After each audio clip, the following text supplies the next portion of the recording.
حضرت انس بن مالک رضی اللہ تعالی عنہ سے روایت ہے، انہوں نے کہا کہ رسول اللہ صلی اللہ علیہ وآلہ وسلم دشمن پر طلوع فجر کے وقت حملہ آور ہوا کرتے تھے، یعنی دشمن پر طلوع فجر کے وقت حملہ کرتے تھے اور اذان کی آواز پر کان لگائے رکھتے تھے، پھر اگر اذان سن لیتے تو رک جاتے ورنہ حملہ کر دیتے۔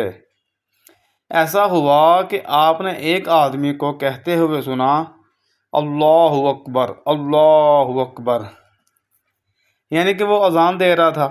تو رسول اللہ صلی اللہ علیہ وآلہ وسلم نے فرمایا کہ فطرت اسلام پر ہے۔ پھر اس نے کہا، اشہد ان لا الہ الا اللہ، اشہد ان لا الہ الا اللہ۔ تو رسول اللہ صلی اللہ علیہ وآلہ وسلم نے فرمایا کہ تو آگ سے نکل گیا، یعنی تو آگ سے بچا لیا گیا۔ تو اس پر صحابہ کرام رضی اللہ تعالی عنہم نے دیکھا تو وہ بکریوں کا چرواہا تھا۔ تو اس سے ثابت ہوا کہ طلوع فجر کے وقت حملہ کرنا نبی کریم صلی اللہ علیہ وآلہ وسلم کی سنت ہے۔